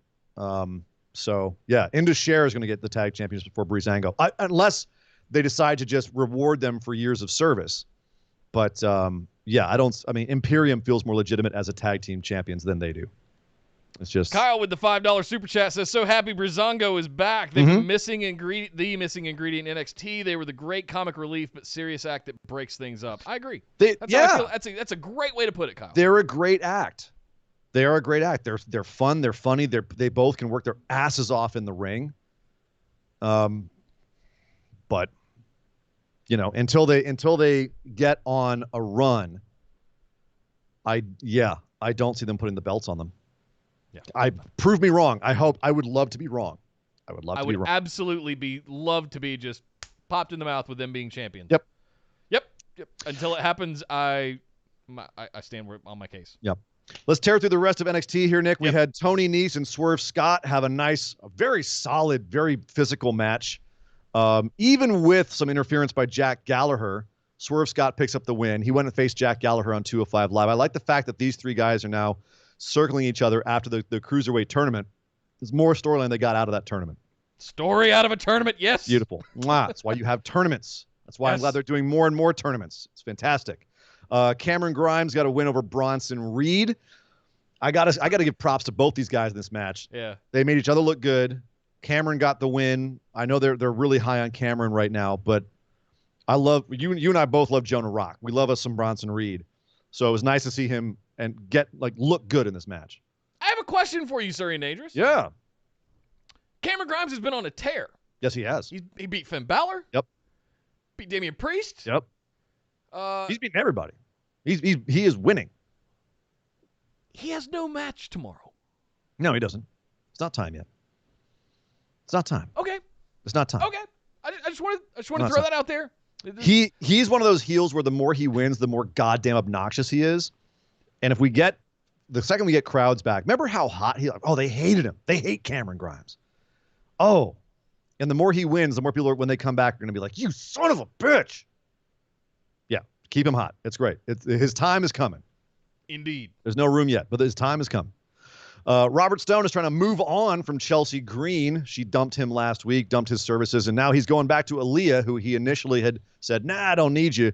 Well, now he's like, please show me a reason to hire you, please. And Aaliyah could not beat Santana Garrett. So once again, he's like, God, oh my God. He's all disheveled now. He's a mess. If this is the way they're going with the storyline, I'm not mad at it, Nick. If Chelsea Green is indeed getting called up, this is the way to do Robert Stone. Yep. This is good. This is character storyline. Make him sort of desperate to find his next representative, And now you've given him a place to go with his character. You've given Aaliyah a place to go with her character. She now has some sort of redemption arc where she's going to get better and better. He's got to, they both have to evolve. That's interesting. Yes. So good on them. I'm glad that they are saving that ship. We had a bunch of packages. We had a bunch of video packages. We had a package for Charlotte, Io Shirai, and Rhea Ripley, and their three-way match this Sunday for the Women's Championship. That was pretty good. I don't know if they established that any woman can win it, per se, but it did make the match seem exciting. Was so good. Both these packages were good. We also had a package with Velveteen Dream and Adam Cole, where they had a whole bunch of people weighing in on the match. And Dream was rollerblading around and saying, Adam Cole, you've done all this stuff to screw me over. Well, finally, I'm going to get mine back. And Adam Cole and all of the Undisputed Era were out celebrating at a restaurant and ordering lots of bread, which I thought was particularly hilarious given how little body fat all of them have on their bodies. Yeah, these packages were good, Nick, but I felt like they were necessary to make both of these feuds work. They were trying to establish the women as all being on the same level, where I don't feel like they've been presented that way yet. And they've got to make us care about Dream and Cole, because they have not been able to do that on the week to week. This package this week was the closest they've gotten me to. It was the closest they've gotten, but man, they had to work hard to do it. Do you know what I mean? Leave it to NXT to make some, and WWE in general, to make some video packages to make me give a shit about a feud that I previously did not. I had basically written off. Maybe stick to video packages, guys. Right. Just play 2 hours of. Let your editing team make 2 hours of content. That Io Shirai package too, man. God, that was deep. Oh, and had her speaking in Japanese the whole time, and then had little quips in English. Oh man, That one was, and Rhea's was fantastic. I'm up at 5:30 in the morning. I don't have to be up. I don't have anything to do right now. But you know what? I know this is what I got to do. Yep. Work out like a beast. This is what I got. Yes. And then you have it was very, very interesting contrast to how they presented all of them. Io Shirai, like in this moody, artistic. She's in like a big vat of water, like moving in slow motion, and like she's in outer space, and very appropriate to her character. And then Charlotte, of course, being Charlotte and being like, although they showed her working out with no makeup on, just like, yep, I am the pinnacle of WWE, and I just have to work to keep there. I liked how they framed Rhea, where they were like, I was the hottest damn thing. I ended 2019 the hottest thing in the company, and I ran into a wall at WrestleMania. Yep. Like, nice. That's a great way to frame it. So that's great. But again, the Dream and Cole one, I felt like they were working way too hard to sell something that should have been a home run. And now they're like having to make up for lost time or lost effort. Finally, we had to throw another little twist here. Dexter Lumis still has his eyes on Undisputed Era as well, including Adam Cole. He was, I would say interviewed, but he was backstage and they asked him, what are you thinking? He didn't say anything. He just went off screen for a second, came back with an easel. And I don't know if y'all know, but in real life, Dexter Lumis is an incredible artist. And they show him start to draw. He just turns his back to the camera so you can't see what he's doing. He starts to draw, and then they black out. When they come back, he's finished the drawing. If you go online, they actually have a fast forward where you can see he does the whole thing. There's no trickery here. He really did draw this. He steps away, and it's this really cool cartoon. The kind of thing you'd get at like a theme park where you go sit down. Like, well, yeah, a caricature. Like you did a theme park. You and your significant other and your kids sit down, and the guy just draws a quick caricature of you, and you pay like $50 for it. It's one of those. And it was him driving a car with the Undisputed Era all tied up in the back. No Kyle O'Reilly, interestingly enough, but all of the active members tied up in the back as he's driving away with them. So I'm curious how that fits into everything. Curious if Dexter Lumis costs Adam Cole the title.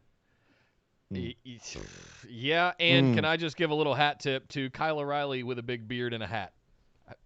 Sticking his head out of the limousine going, hey, guys. Doing an Ace Ventura out the limo. Going, guess who's back? Yeah. Hey, guys. Right. Dexter Lumis is amazing. I've been on board with his stuff. Well, that's actually Kyle in the super chat. Thank you, Kyle. Oh, yeah. $5. He says, Dexter Lumis is amazing. And I'll quote everything he says. Doesn't say much, man. A few words. It'll be easy to remember. That's the joke. Yeah. Nice. Thank you, Kyle. Very easy. Very quotable, that guy. Yep. I'm loving what they're doing with him so far. And actively taking the man's real life skills and using them like this is pretty great. Even though, like, I don't know. Maybe the juxtaposition of like the weird caricatures is kind of funny. Anyway, that is NXT, Nick. We've got to give some picks. We've got to give some picks for In Your House, which is happening this weekend. I actually tweeted Alicia Taylor. Tomorrow. I tweeted Alicia Taylor this morning where she was saying that, one of the, like, long time ago, In Your House came to her hometown and she wasn't able to see it. And now she's announcing for it. And I've said, you should totally do In Your House in like a death metal growl. In your hood. Just fucking go for it. Yeah. And she says, well, I don't know if I'll be able to do it this time. Maybe I have to wait for War Games. Oh, come on. Come on. Fingers crossed. Maybe she'll give us a nice big death growl In Your House this weekend, but we'll see. I don't know if In Your House is really the one you do that for. That's why it would be funny. So here we go. The pick'ems for In Your House. Mia Yim, Shotzi Blackheart, and Tegan Knox versus Dakota Kai, Raquel Gonzalez, and Candice LeRae. Who do you have here, sir? Faces. Shotzi, Tegan, Mia. Faces. The faces. Man, those heels need to win.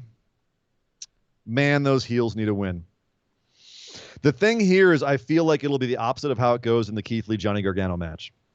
Bingo. And I'm on the fence if Keith Lee retains here. I'm deeply on the fence because Bingo. There's a rumor. I'll go ahead and tell you, I'm picking the faces here because I'm going to pick Johnny Gargano to win the North American Championship. Damn. I'll give you both of those at the same time. Yeah, and I have a feeling this will be the pre-show, and they'll want to warm up the crowd. Yeah, Faces you know what? Win. Faces win. You're right. Yep. I'm going with you. Going with you. I don't see anything else that's going to be on the pre-show except for maybe. No, they're not going to put the tag team title shows on the pre-show. No. Yeah. Faces win. I'm with you. Tommaso Ciampa versus Karrion Kross. Karrion Kross's first match on NXT. Who do you have in this one? I don't know how Karrion Kross doesn't win this match. I literally can't think of. Yep. It's got to be Karrion Kross. And I say this on the back of saying I don't know how Lance Archer can't win the TNT Championship. Even though 2 weeks out, it makes sense to me now. And I get it. Hindsight's 20/20. But at the time, I was like, it has to be Lance Archer. He's dead without it. I don't know how Karrion Kross doesn't win this match. Karrion Kross, easily.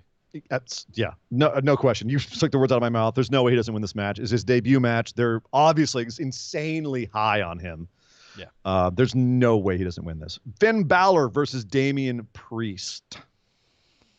We've seen Finn able to fall to a Cameron Grimes. Yeah. So that doesn't mean he's not impervious.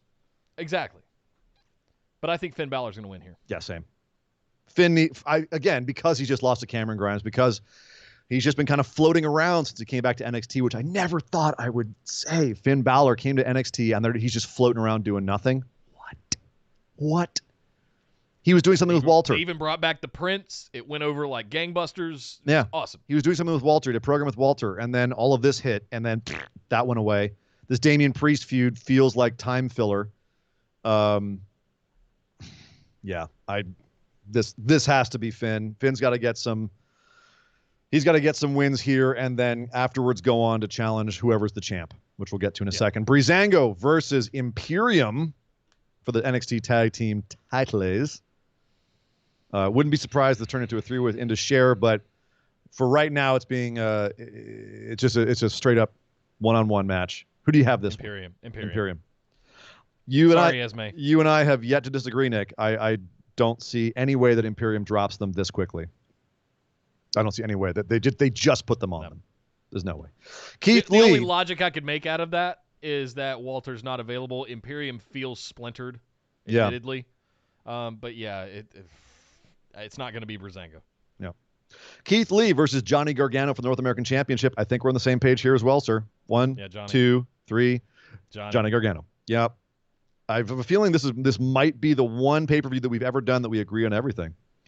Charlotte versus... Well, don't say that just yet. Jinxing myself. Charlotte versus Io Shirai versus Rhea Ripley for the NXT Women's Championship. What happens in this one? Io Shirai. Oh, my goodness. Io, what? She pins Rhea? She ain't pinning Charlotte. Unless they go nuts. I don't know. I am... Put it in my eye holes this match. Seriously. And, on a pay-per-view now, we've seen it. We've seen a little teaser of it, little sprinkling of it throughout several matches on NXT TV. I think Io Shirai, if I had to really book something here, I think Io Shirai pins Rhea Ripley. Yeah, I think that would make for a good story with her. Just because, but here's the problem though. She's got a beef with Charlotte. I think this has to come back to Rhea and Charlotte at some point. I think Charlotte. I think it will. Charlotte Maybe retains. It goes off to the side of the championship for now. Maybe. And they go have a blood feud. Like Io costs Rhea this. I don't know. Here's why I'm worried. Is Io already feels like a third wheel. She feels like she's just here to eat the pin so Rhea doesn't have to. And I think Charlotte retains by pinning Io. I think Charlotte tapped both of them out. So I don't think that's going to be. I don't know if it's going to be a tap out, but I have a feeling that like Rhea will take out Io and Charlotte will pick up the easy pin or something where Io is somehow protected a bit but still eats the pin. I'm taking Charlotte on this one. I think they've done too much to build her up as being a champion right now. They don't have anything for her on the main roster. And Lord knows I don't really want her going for a main roster championship right now. I don't see Charlotte dropping it till around SummerSlamish. Okay. Maybe even later. So, Charlotte Flair. Velveteen Dream versus Adam Cole for the NXT Championship. This is an interesting one, Nick. Because if Adam Cole drops that championship belt, there ain't nothing keeping him from going to AEW by the fall.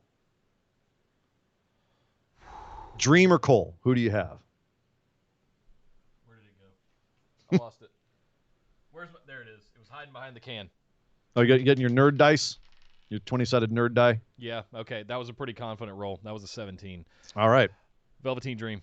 The Dream he goes for. My goodness. Even with all of the controversy hanging around him. Well, that's the only unknown right now is are they ready to pull the trigger on him? Yeah. I'm mostly doing this to give us a little bit of differentiation here, but at the same time... Well, that sucks. I was going to pick Dream too. What? It's going to come down to the women's match? Really, dude? All right, yeah. I was rolling on do I pick Dream or not, and I hit a 17, so that's pretty strong. So, yeah. I'll take Dream. I'll take Cole. I will take Cole. Just differentiate. And that may come back and bite me in the ass. Yeah. So it's down to 2 matches for us. Down to the 2 big matches. For Christ's sake. And you're like, we're going to pick everything the same. Yeah. And then, of course, comes down to 2 matches. God damn it, Nick. Or 1, really. Oh, That's no, you are 2. picking Cole. Yeah. Okay, fine. All right. I have a feeling that they'll give those women some time. I have a feeling Ciampa versus Cross is going to be a squash. I have a feeling it's going to be a squash. Like 2 Saitos, and then he gets him in the Cross jacket or whatever it is. Yeah. You know? Yeah. Just saying. Well, this is going to be an interesting pay-per-view. I think it will really give us an idea where NXT is going next, because there are definitely some trajectory changers if they happen. If Keith Lee drops that title, he may be calling up to the main roster. If Dream wins, Cole may be going to AEW. If Charlotte loses, she may have something to do on the main roster as well. Like this is going to show us some trajectories tomorrow. So y'all check it out with us over on Discord. You know where to find us. But right now, Nick, we got to move on from all that NXT stuff and discuss Friday Night Smackdown.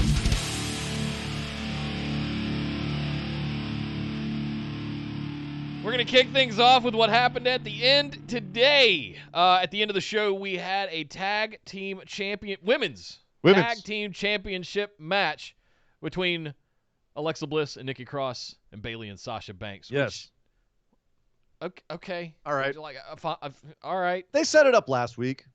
They did. And it kind of came random. out of left field and all of that stuff. Totally and random. we had the Iconics coming back, and I thought that was a hot confrontation between Bliss and Cross. Yeah. And then we took a big old left turn, and we went over to Bayley and Sasha Banks. This feels hot-shotted as hell. This feels like someone got a bee in his bonnet last week. Oh, we can't break up Bayley and Sasha unless there's titles involved. That's what it feels like to me.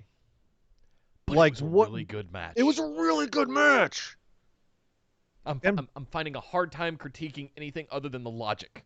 Hashtag WWE. Well, this is the thing, is that the only thing I have to critique is it's sloppy. You had a tag team title feud going on Raw, and then you just arbitrarily were like, no, we need them on SmackDown. So Alexa, Nikki, go over to SmackDown and lose to Sasha and Bayley so that they can become the tag champs again. And that's what happened. Straight, pretty clean. And Charlotte's going to come get that women's title off of Bayley because she set the records now. And sure enough, right, because they set up that Charlotte's got beef with Bayley, and Bayley's the one woman who has her number. You might not be wrong, Nick. God damn.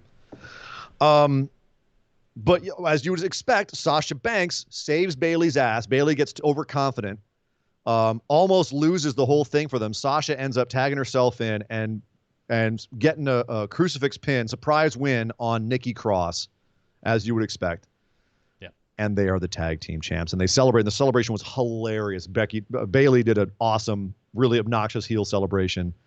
Props there. They're so heavy. It's so much gold. She starts dragging them, backpedaling. That was such a great line. I thought it was fantastic. That was a great line. They're so heavy.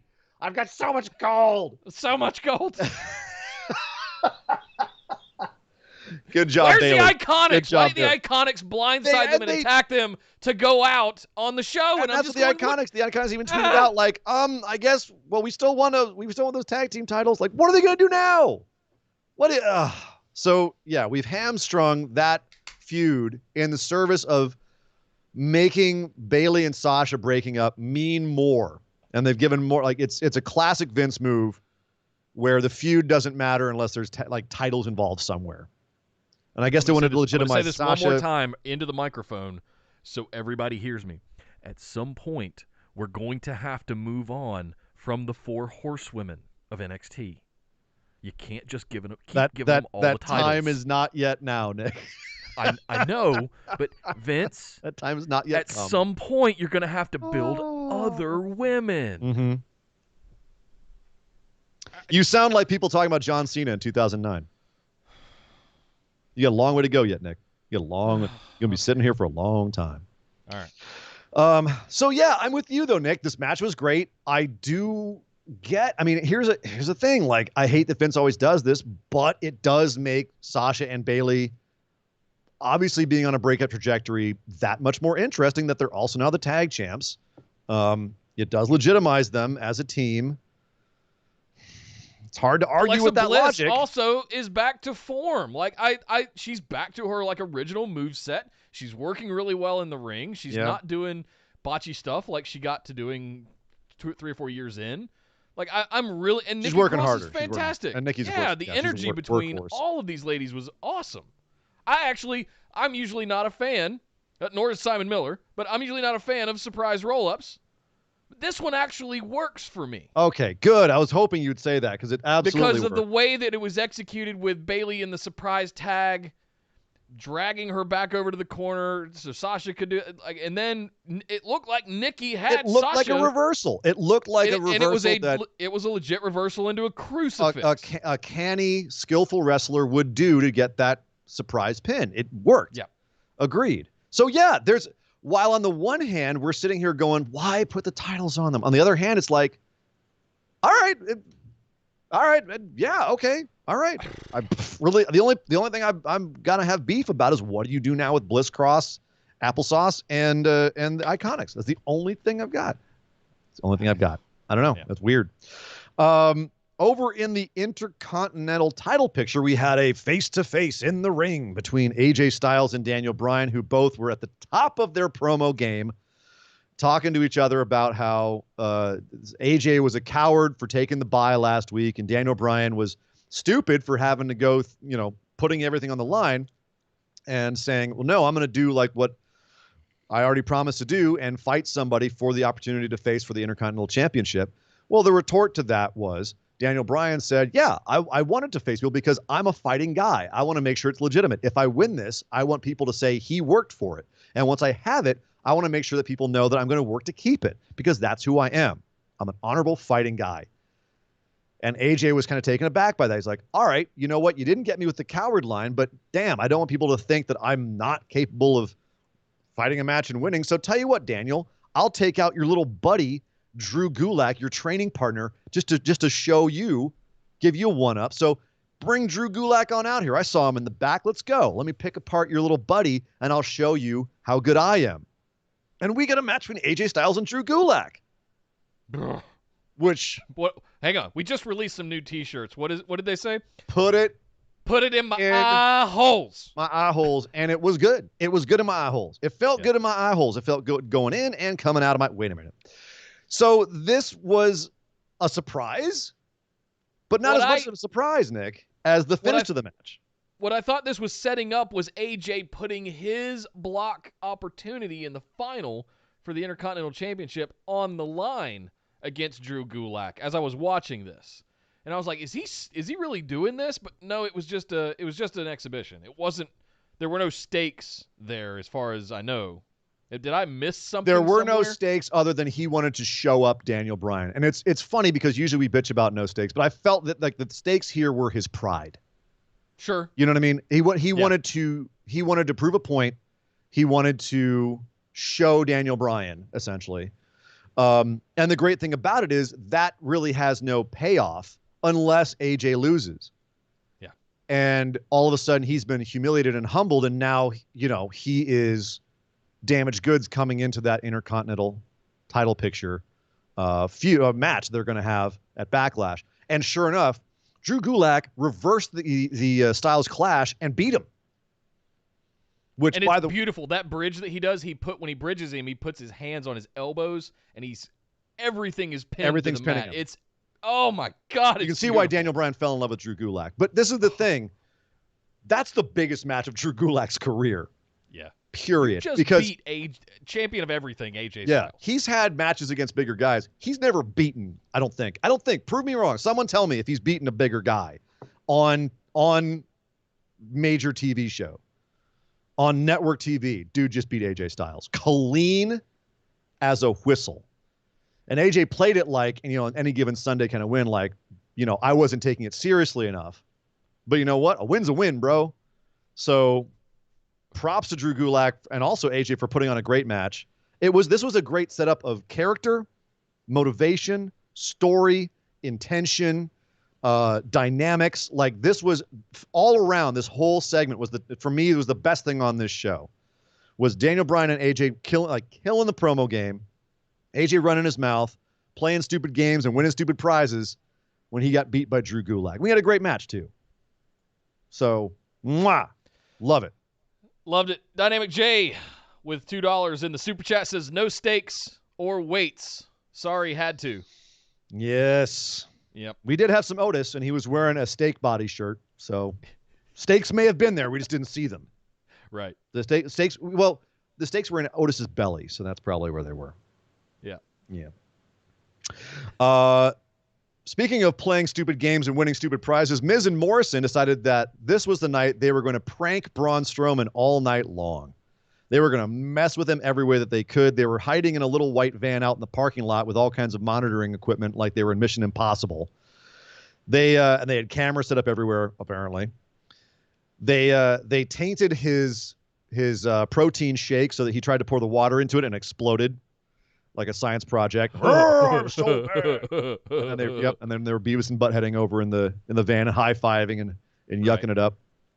While he was being interviewed by Kayla Braxton, much like you can't do that on television, she got slimed, or the Nickelodeon Kids Choice Awards. She got slimed. I heard that. She got slimed from above. Poor Kayla Braxton. She got slimed. A little bit got on Braun, but he was like, I'm so sorry. Miz and Morrison are doing this. These bastards. I'm so sorry, Kayla. And she literally just fumes for a second and goes, those bastards, and walks away, which Kayla Braxton got heat with Miz and Morrison. Oh, I can't wait to see that come back around. Turn that into something. Can't wait to see that come back around. And they're in the van going, shh, I thought you said you were going to put the bucket on the left. That was the left, stage left. There's only one left. That's the other side. Great.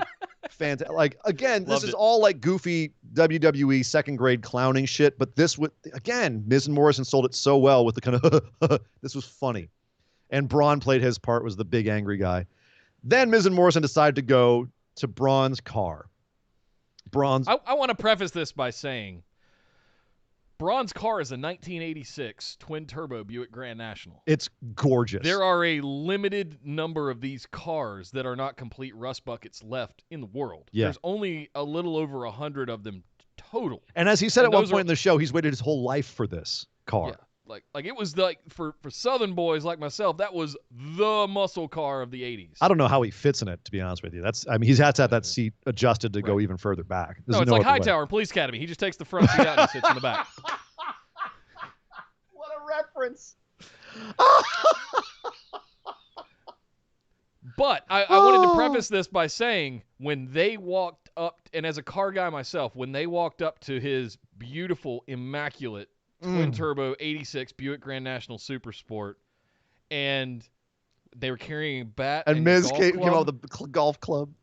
I went, oh, no. Do you know how hard to find those headlights? Please don't bash the headlights. The headlights are $4,000 each. Oh, my God.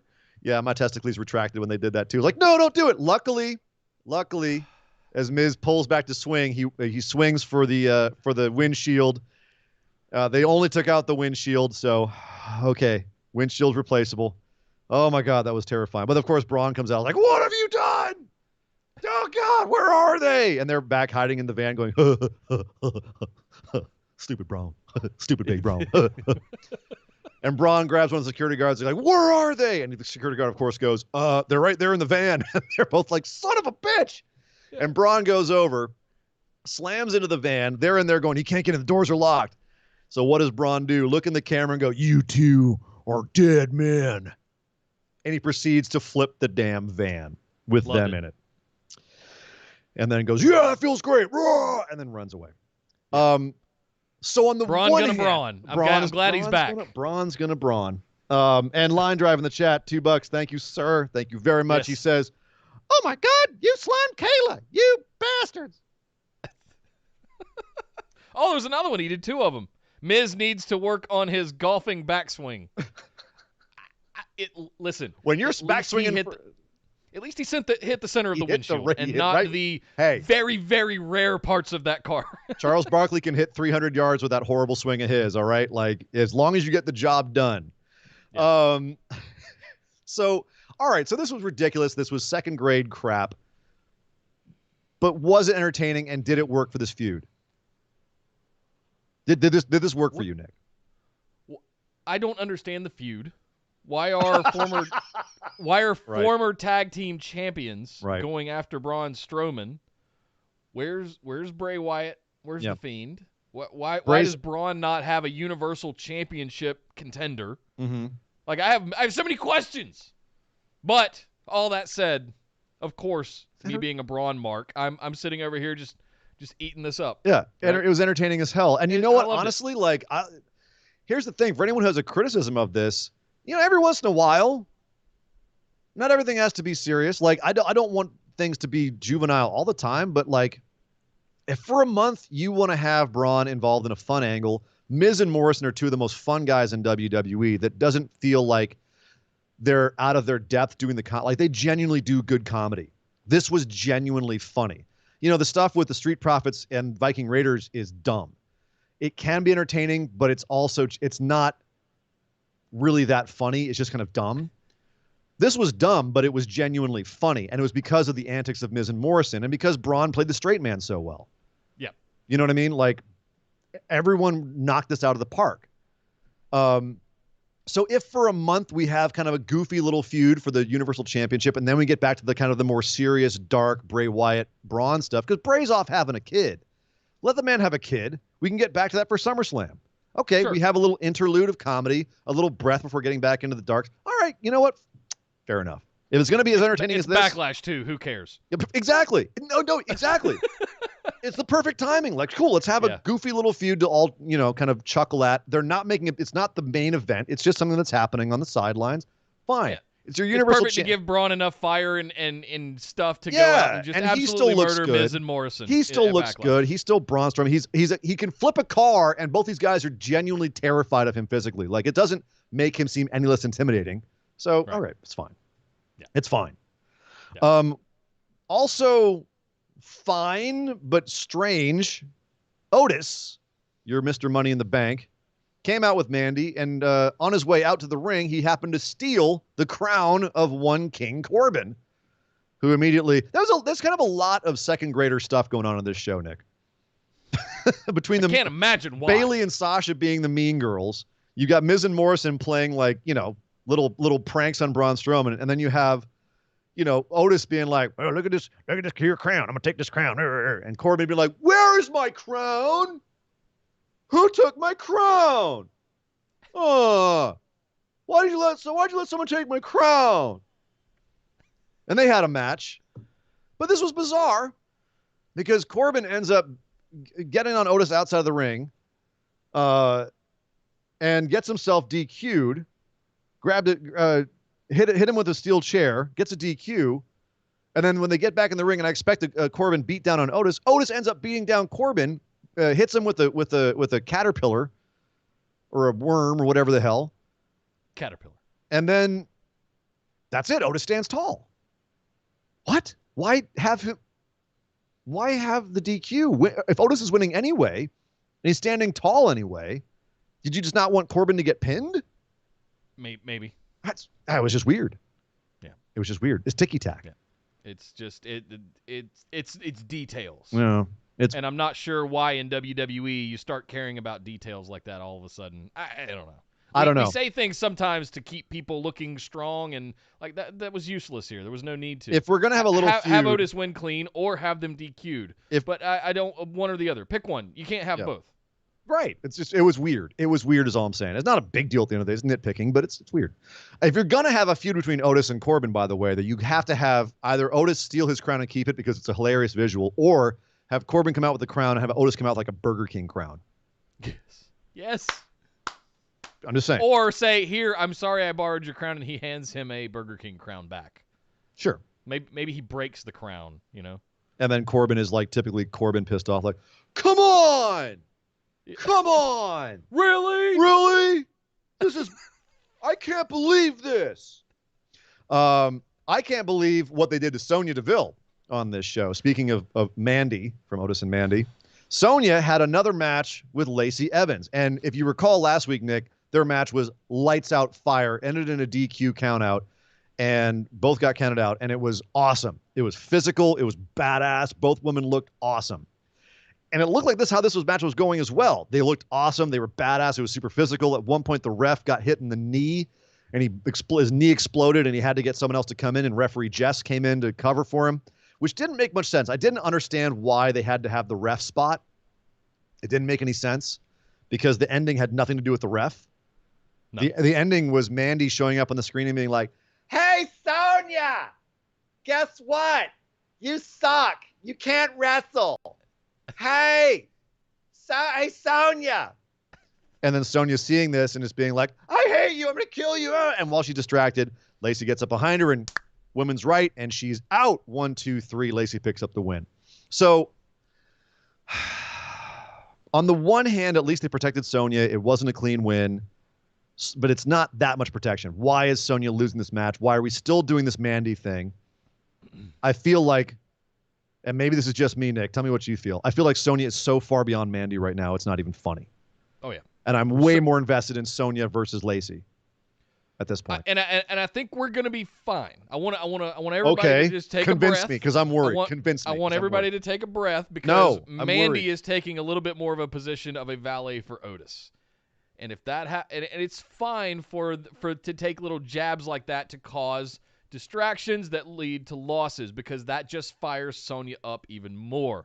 I don't think this is going to take away from Sonya versus Lacey, even after we had the amazing match last week. I think this is just going to fuel it even more. Maybe, but I mean, I don't know. Okay, and this is just me. I don't want Mandy involved in this anymore. Have Sonya move on. Push her to the damn moon. Put the rockets on her. That woman is freaking gold. Gold. Yep. And I know that you always have to have your blondes going over in WWE, but god damn it. I want her to have a Becky Lynch moment where, despite everything that they're doing to try to hamstring her, she gets over despite them. Well, you can't do that without a crowd, unfortunately. But damn, I want Sonya to just get pushed. And this was not it. No. I'm hoping next week she just absolutely annihilates Lacey Evans or something to get it back. I don't think we're done with this Lacey-Sonya I hope yet. not, because I love how they work together. They work together so well. I mean, even the commentary was saying this is the most physical women's match we've seen in a long time. And it was awesome. Two badass chicks, one who's ex-MMA, one who's ex-military.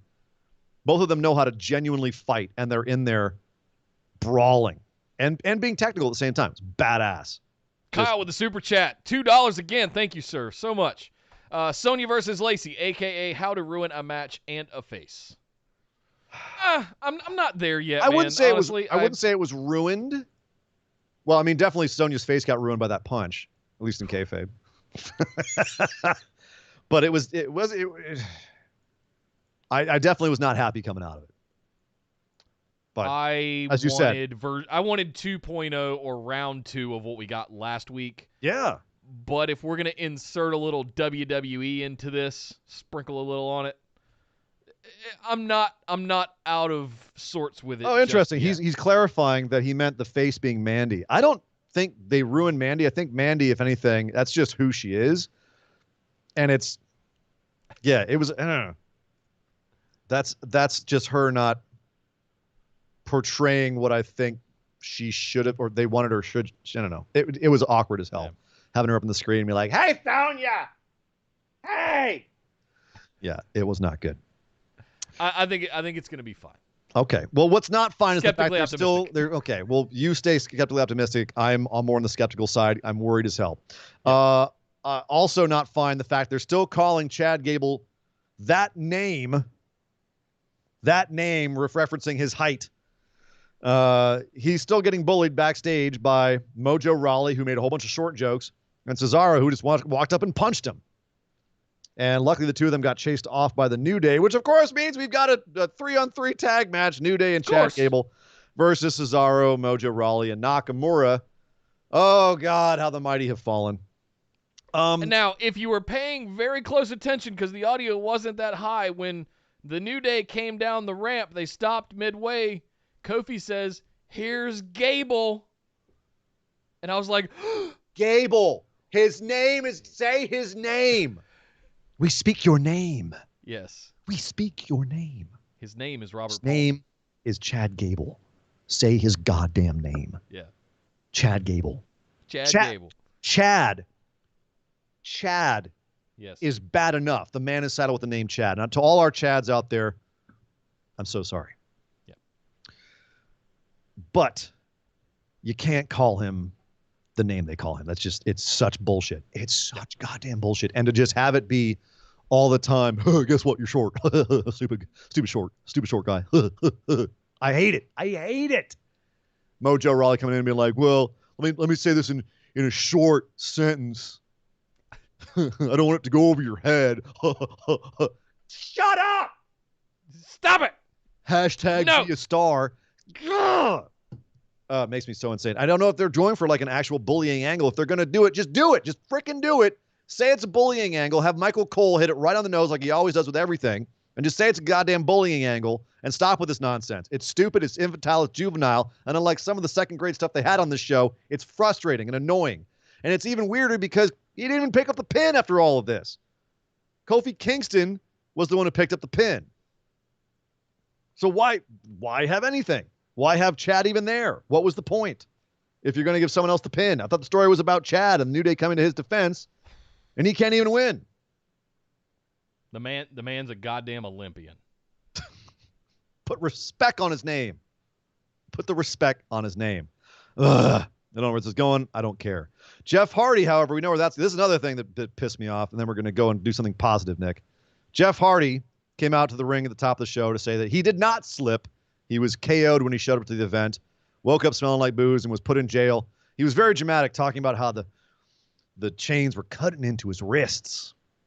And it was agonizing, and he just pontificated and agonized over this until he accused Sheamus of being the one to do this to him because he said that someone with red hair was seen fleeing the scene. So Sheamus, get your ass out here and let's brawl. And sure enough, they did. Brawl they did at the top of the ramp until Jeff Hardy ate a brogue kick and Sheamus stood tall and laughed at him. And all right, so they're having a blood feud because Sheamus apparently framed Jeff Hardy as someone who fell off the wagon. Is this... I don't want to come across as being overly sensitive here, Nick, but is this like just a tasteless twist to this angle?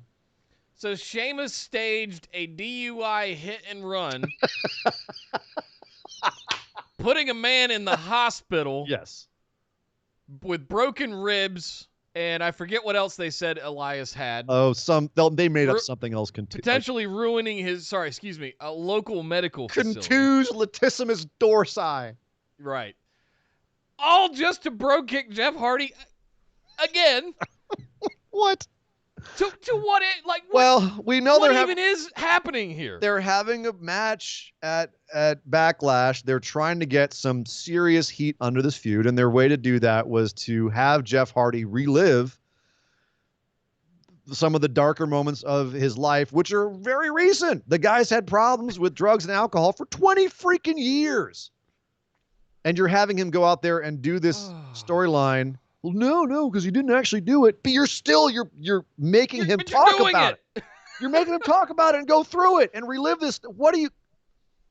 Yeah, it's I don't know. Of all the things you could have done to heat up this feud, this one just seems desperate. Yep. And this is what you open the show with. Twice. 2 weeks in a row. My Sorry. goodness. I know I'm yelling. Wow. Sorry. You feel strongly about this. I'm wound up. This is stupid. This is your North Carolina boy going out there. We should be helping Jeff. Okay? And that's genuinely. Yep. We should be helping him. And if they find Sheamus did this, he doesn't go to jail, then the logic is totally off. That's 2 felonies. Right? Yes, felonies. Like he's going to prison. Mockery of it and someone's difficulties with sobriety. What?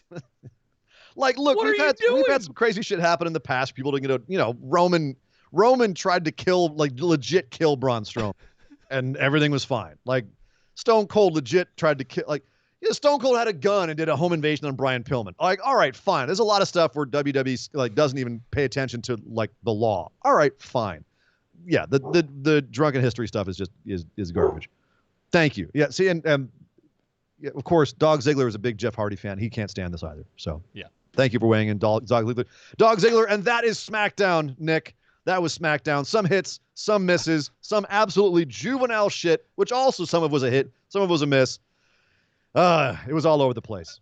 Listen, we had a banger women's tag team match. We had AJ versus Drew Gulick. We had a lot of fun with Miz and Morrison all throughout the thing. So that's what I'm rating this on. All of the rest of it was Kyle in the super chat with the line of the show. He said, $4.99. Thank you again, sir, for the contribution. He says, all this angle did is tell me it's not safe to walk with Elias.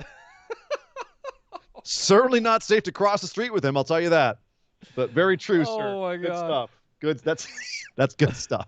That's really good. Well, there you go, guys. There you go. That's a good. There's the show. All of our stuff in the books for Takeover in Your House tomorrow night as well. We will be manning the Discord, not arming it, manning the Discord for NXT in Your House. NXT Takeover in Your House. I'm gonna get it right. That's almost like NXT UK Takeover Blackpool 2. We had so much trouble with that. Anyway, that means it is time to go over and do what we like to call our moment of positivity. Mop, mop, mop, mop, mop, mop, mop, mop, mop, mop, mop, mop, mop, mop, mop, mop, mop, mop. The moment of positivity, the mop. Thank you, Sean Clark, for this idea to do this segment on the show. Yes. It's the moment where we talk about something that happened in the last few days that was positive, Nick. Like let's look at everything and take a positive spin for something that made us happy, something that warmed the cockles of our hearts, something that made you smile and send everyone on out of here with a smile on their hearts and a twinkle in their eye. What was the moment in professional wrestling and sports entertainment over the last few days that you thought was positive? This one's really easy. Oh, really? Okay. It's Britt Baker tied to the back of a golf cart. It's Britt Baker doing the workout montage, and she is knocking it out of the park.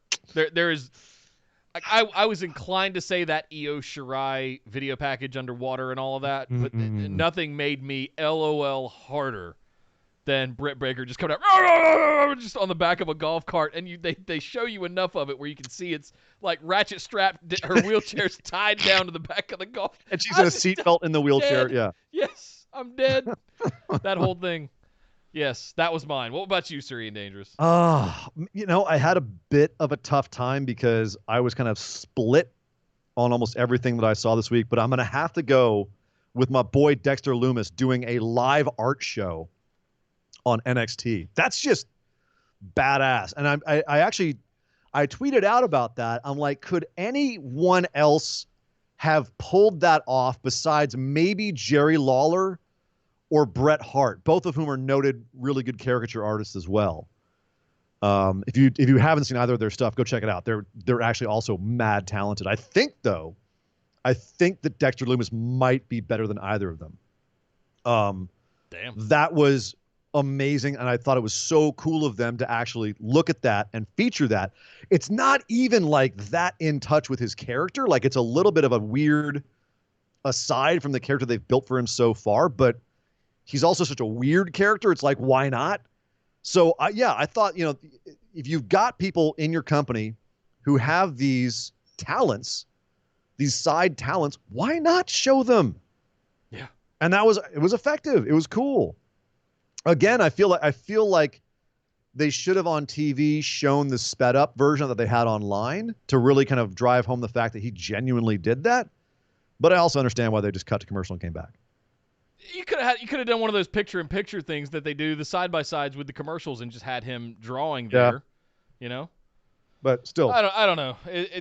That's a really good one, and I had not seen that time lapse of him drawing it. I definitely want to go watch that. It's badass. I'm fascinated by caricature artists and how they work. Well, again, you can't see anything. He's got his back to you the entire time, but gotcha. You're not actually watching him do it. But you see the time lapse. He doesn't. Basically, you see he doesn't leave. He shows up, starts doing it, and doesn't leave until it's done. It's just basically proving he did it, and didn't just like, gimmick it, start doing it, and then walk away, and someone else comes in and does it, and then they come into him at the end. It's like, yep, I did it. You know what I mean? So got it. Yeah, that was great stuff. Well, that's a good one. Well, thank you very much, Sir Ian Dangerous, and thank all of you for joining us today for Busted Wide Open, our main show here on Saturdays. If you haven't yet, make sure you subscribe to the channel, youtube.com/bustedwideopen, because we are 2 weeks into doing BWO Daily, our daily news show, where we've, much like we did the listener questions for those OGs that remember those, we took them out and made them their own series. Well, we're taking the other news lightning round, and we made it a daily show for everybody right here on YouTube. So more content, more often from you boys at Busted Wide Open. And thank you to everybody today that helped make the launch of the new merch store awesome with all of your purchases. Thank you for supporting us. We really appreciate it. It is really high-quality stuff, too, so you will not be disappointed in it. Thank you guys for making that launch today really, really special. Come over and join us on Facebook. Just search for Busted Wide Open. Like our page and send us a join request to get into the group with the rest of the phenomenal ones.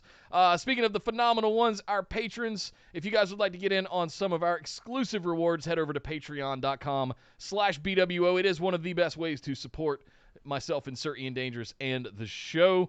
You can find all kinds of good stuff like bonus episodes, like the draft we did last night. That one's up there for you patrons. Don't forget about that one.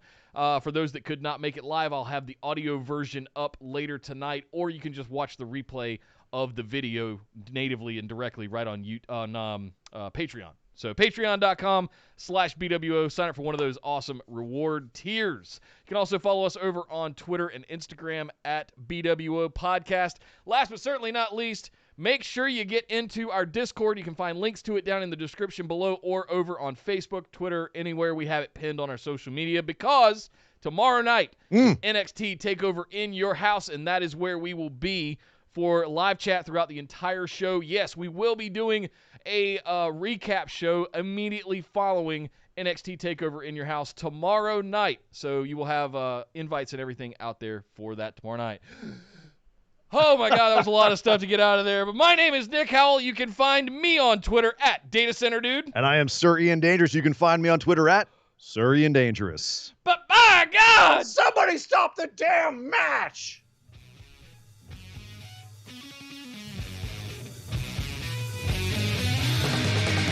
This show is part of the Orbital Jigsaw Network.